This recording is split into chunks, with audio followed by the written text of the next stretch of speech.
perempuan ketika mens dan dia membuang pembalut sembarangan, maka ketika dia pergi pembalutnya dijilati setan, terus dia masuk lagi ke WC ya atau toilet, dia melihat setannya itu, dia kaget lalu pingsan, bahkan konon sampai meninggal. Itu memang cerita yang sudah terkenal lama, tapi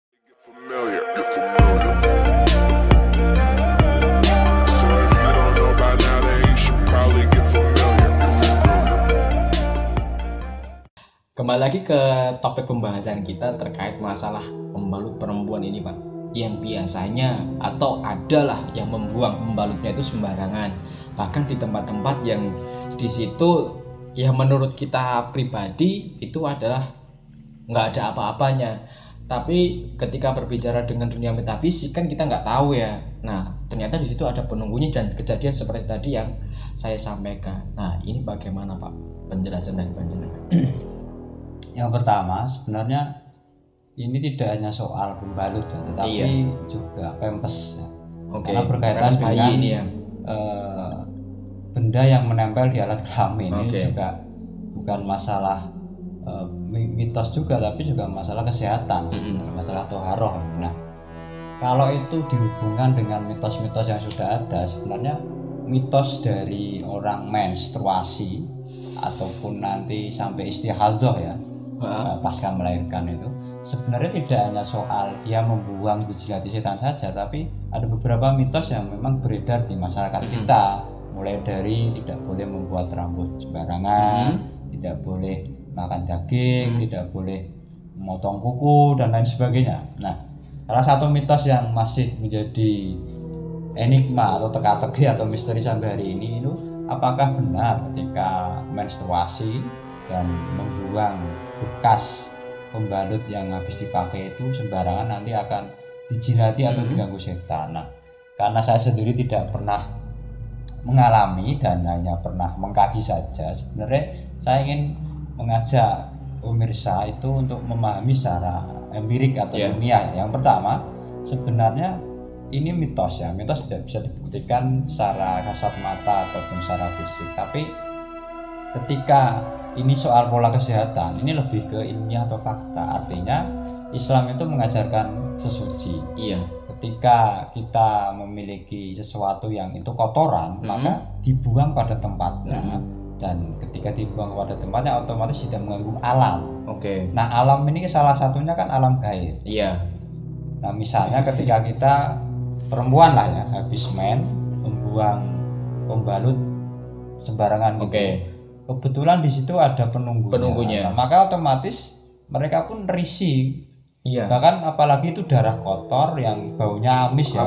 Dan tentunya ini ya siapa saja yang kita sendiri buang dilempar benda-benda seperti itu kan marah gitu loh. Secara psikologi seperti itu. Maka otomatis bisa jadi penunggu tempat itu yang kita buangi pembalut itu marah, maka otomatis ya ganggu. Tapi ini secara fakta empirik saja. Tetapi kalau kita mengacu pada beberapa pengalaman ya, memang ada ya, tadi sudah dijelaskan di awal, ada pernah cerita yang memang perempuan ketika mens dan dia membuang pembalut sembarangan, maka ketika dia pergi pembalutnya dijilati setan, terus dia masuk lagi ke WC ya atau toilet, dia melihat setannya itu, dia kaget lalu pingsan, bahkan konon sampai meninggal. Itu memang cerita yang sudah terkenal lama, tapi ada beberapa cerita lain yang memang membuat simpulan nanti ya. Pertama, saya punya teman, dia seorang guru ya, anaknya itu ketika awal-awal mens itu ikut kemah. Ketika kemah dia menggunakan pembalut itu dan bahasanya mencuci kelaminnya itu di sungai, di tengah hutan. Nah, konon sejak kejadian itu dia itu sering dirasuki setan. Nah, memang perempuan men ini tidak hanya soal tadi ya, soal pembalut saja, tapi soal fisik juga, metafisik juga. Artinya ketika orang men itu labil, mudah marah, Bahkan saya pernah mengatakan mudah dirasuki karena dia memang secara psikis tuh kesenggol aja marah, atau SMS gak jelas atau salah paham marah, apalagi sedikit marah, memang seperti itu. Nah, maka ketika nanti dia mudah marah dan dirasuki, wajar lah ketika ini ya masuk akal gitu loh, ketika nanti dia diganggu apalagi darahnya itu tidak dibersihkan. Maka solusinya ketika men seperti itu usahakan ya jangan membuang sembarangan. Konon ada beberapa hal yang memang dilakukan. Caranya, tipnya, buang itu kotoran yang dipakai itu dibersihkan dengan air. Ketika sudah bersih ditaruh di dalam plastik atau apa, baru dibuang di tempat sampah atau dikubur aja gitu loh, jangan dibuang sembarangan. Karena kalau dibakar itu juga keyakinan orang Jawa akan membuat alat kelamin panas itu.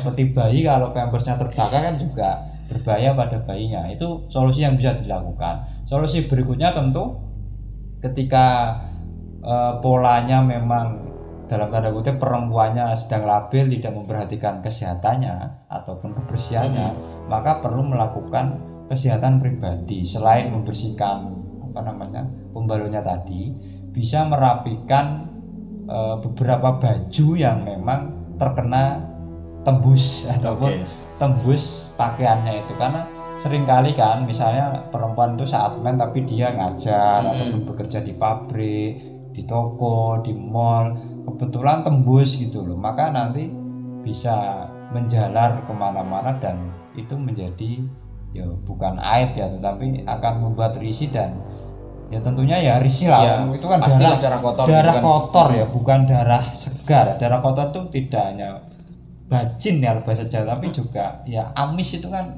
baunya tidak enak. Kalau bau tidak enak kan tentu ya kurang nyaman lah. Kalau orang kotor ya tempatnya setan seperti itu gampangnya kan gitu ya, cara nalar sehat. Maka pola paling pokok menjaga kesehatan, menjaga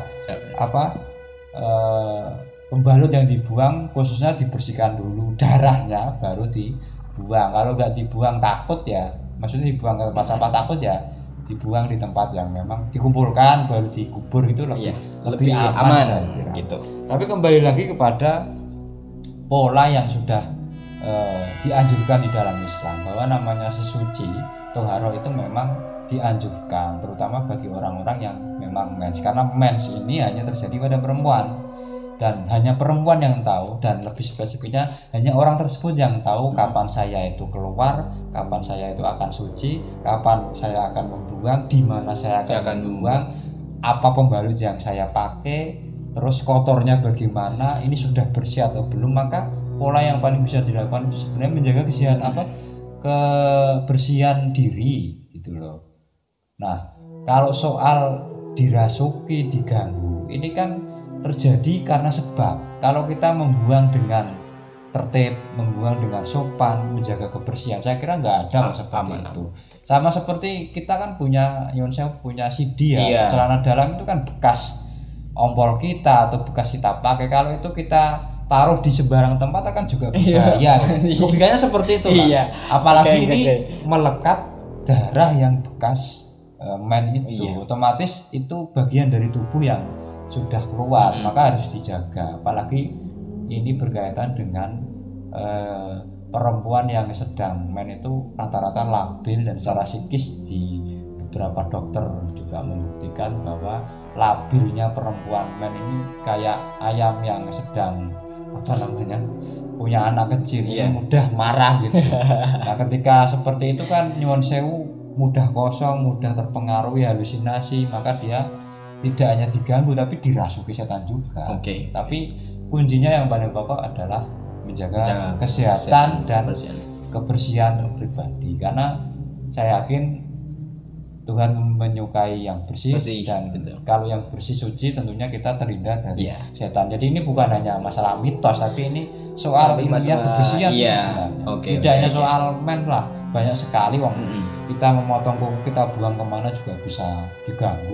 Jadi tidak hanya soal men, tapi kemarin kan berkaitan dengan alat kelamin ini loh, sangat vital, berbahaya gitu. Jadi itu kira-kira untuk hal-hal yang berkaitan dengan menstruasi. Terima kasih Pak atas penjelasannya. Jadi memang bisa kita katakan real gitu ya.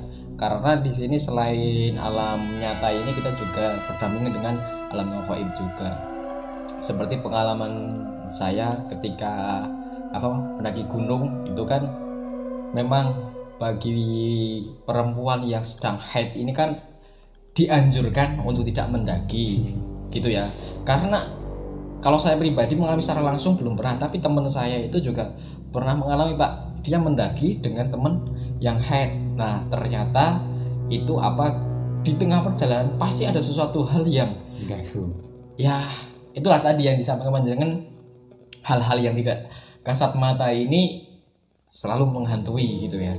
Nah kesimpulannya bahwa siapapun itu ketika dikasih dengan barang-barang yang tidak bersih atau itu kotoran, tentunya tidak akan menerima. Kita pribadi aja yang masih ada peri kemanusiaan, tentunya wah ini siapa kayak seperti ini kan sangat jorok sekali dan sangat tidak etis ketika kita berbicara masalah etika gitu. Nah sahabat AstroZenesia, pesan dari beliau ini tentunya jagalah kebersihan, karena di dalam agama Islam sudah sangat jelas kebersihan itu adalah sebagian dari iman gitu ya.